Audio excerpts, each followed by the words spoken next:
Hello friend, it is Thursday. We are in Magical Quilty May challenges and I'm Pat Sloan. You got your calendar? What do we got today? Let's see, it's Thursday the 14th and we are on this or that. Sounds like a game show, doesn't it? So what I'm gonna do is give you the challenge, show you my rainbow blocks, my item today to get rid of, a few other things, and I'm going to answer some Q&As. Okay? All right, let's go. So this and that, what is it? So here's the deal. Here's the deal. When you're probably in the past, if not right now, had a project where you really had to make a decision. You were either stuck on what to do next or trying to decide on some part of the project. Often it comes down to fabric color, right? Isn't that like one of the big things that we have to make a decision on? It could actually be even bigger than that. It could be actually which project are you going to do. You might have a bundle of fabric and not know which project you want to do them with. Maybe you have 2 or 3 options and you're like, which one should I spend my time doing? Which one will showcase the fabric best? But often it comes down to when we're actually making the quilt. You start and you put something up and it doesn't look great, or something's off and you really can't figure out what it is. And what do? Phone a friend. Don't you? Write your friends, email them, text them, show them a picture, say, what do you think? Come into my Facebook group at Quilt Along with Pat Sloan and say, I need help, A or B, A, B, C, or D. That's like you put up all the options. Those happen to be the posts that get the most engagement. Like everybody wants to help and will have an opinion. Although what you'll find is that there might be a large group of people who prefer one style or one option versus another. So it might help you boil it down. Often for me, I end up with what my gut is telling me, what my very first reaction is. If I put it up and I'm like, that's not it. And I still keep trying to make it work or trying to adjust things so that one piece in there fits. Ultimately, I go with what my first initial feeling was about the project and about the options. So how about you? What happens with you? Do you end up changing after a while? Do you like the change? Are you someone who mulls things over for a long time or makes decisions very quickly? I'm a very quick decision maker. I don't take a long time to make a decision. One interesting decision I had recently was with the traffic jam. And I'm going to swing the camera around into my messy area. And let's see if I can swing it over. I've got stuff here. There, see on the traffic jam up on the wall, that red inner stripe, in sashing, the red sashing, there, that is something that I had not thought of. So let's come back. I'll leave you there a minute. So when I was doing that quilt, I did not envision another color. That's where I was sort of stuck. My head, I wanted that navy and I wanted the red. No red, no other color. I wanted the navy and the white, all the different cream, off-white, whatever you want to call them. I'll just say, for ease of talking, it's white. Navy polka dot and white. That's all I wanted in the quilt. But eventually, it got to the point where I couldn't find something I liked, because what happened is every time I would put a navy sashing in there, it became really heavy looking. It changed the look of the quilt dramatically for me. I would look at it and think like, oh, that's too heavy. I don't want that dark grid work. And I didn't experiment with light blues. I just didn't go there. But one of my friends said, why don't you try red? And I was like, I don't want red. I don't want another color. I was resisting. So what I did is I hunted around to find a piece that had lightness to it. So that particular fabric that's up there has a print that has berries and basically white leaves on red. And so there was so much lightness with the white leaves that it changed the heaviness and removed it and made that heaviness go away. Plus I ended up reducing the size of the sashing from the pattern. So it's a little skinnier, and that ultimately was like knockout. That was like, yes, that is it. Now I did have to make the border or the inner sashing wider so that the math works. I didn't want to chop off any blocks. I wanted the blocks to be all the 2.5 inches.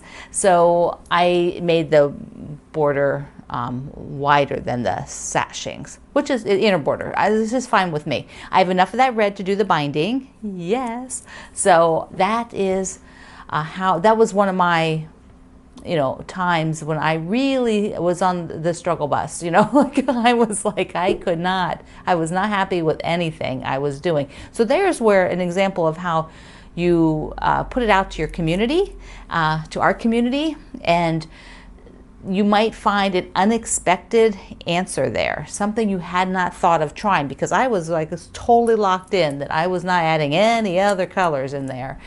So that's a good example of what can happen.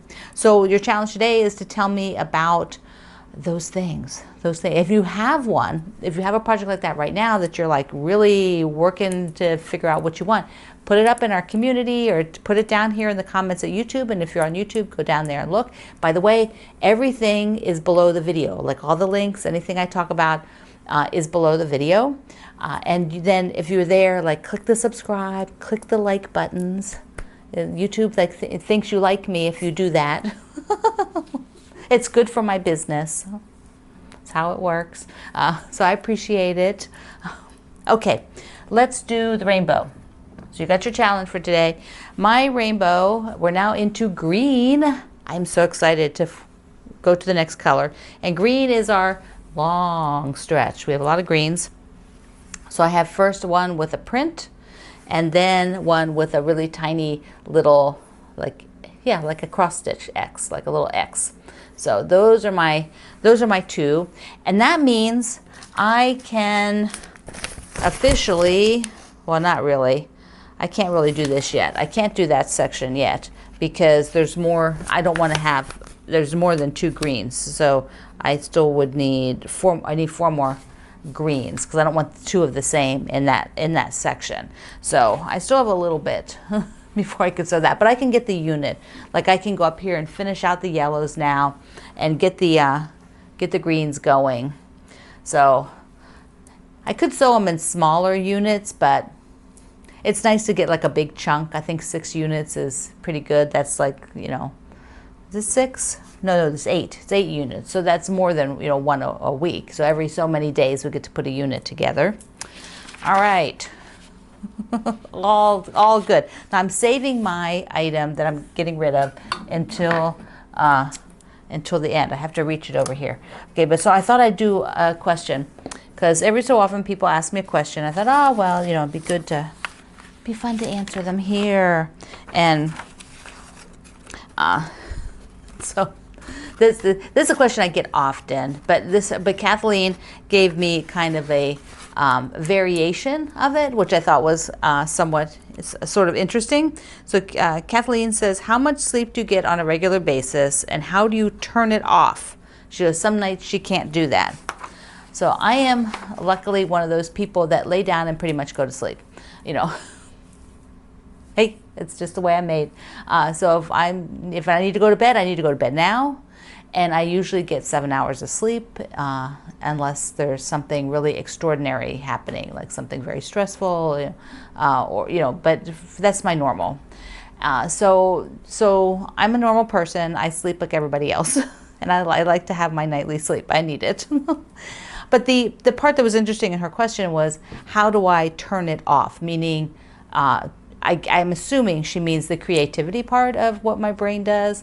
And because I've been creating like this for over 20 years as a business, and then prior to that, I did it as a part-time job, and then I also just did it for my hobby.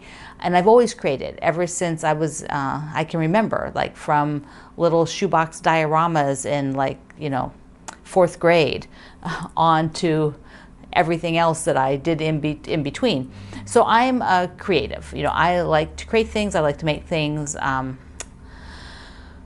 And my brain doesn't really need a break from that. It's just part of me. So like if I need to go to sleep and, if there's something creatively bothering me, it doesn't happen very often. I don't really have where I'm trying, like we were talking, today is the whole thing is like, do you have a problem you're trying to solve? Often if you let your brain just stop thinking about it for a while, like even sleep on it, then you will often wake up with kind of the answer, or at least move forward towards the answer. But I've never really had a problem where my brain is so creative, like thinking of projects that I can't sleep. It doesn't, that's just really not how it works. I would only maybe have it if I have a problem, like maybe I'm trying to design something and nothing's really coming up and I have a deadline. As a business, I have deadlines. So I have to create on deadline, just like a lot of people who create do. There's lots and lots and lots, probably like 80% of the people who create as a business create on deadline. You have to meet that deadline, meet that client's request. You can't just work on it forever. It has to be done in 2 weeks or 3 days, whatever your client or the job requires. So lots of people create on demand. That's how I phrase it. I create on demand. So I think you just get used to that. You train your brain and you just turn it off. It's like a little switch. Turn it off. Okay, I'm not thinking about that anymore. And then later, when you turn it back on, you start working on it. So that's kind of how I am. Tell me how you are. Tell me if you have trouble sleeping because your creative side of your brain is, designing quilts or something. Be curious. So my letting it go today, what did I find? These cute little huggy wraps. So these things go around your spools of thread.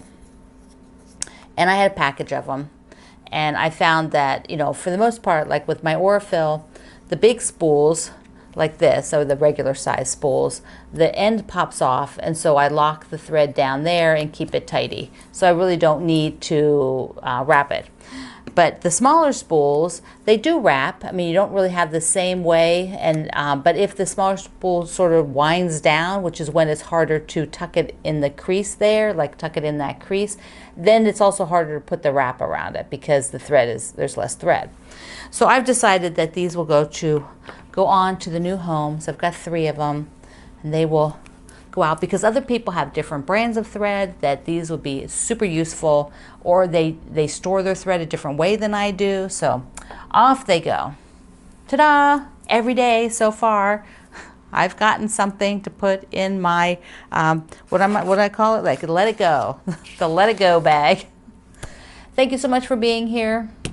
I love you. You're an amazing community. It's so awesome to see you on the premiere when this runs and get to chat beforehand. And if you can't make it for that, then enjoy the videos and I will see you online. Bye-bye.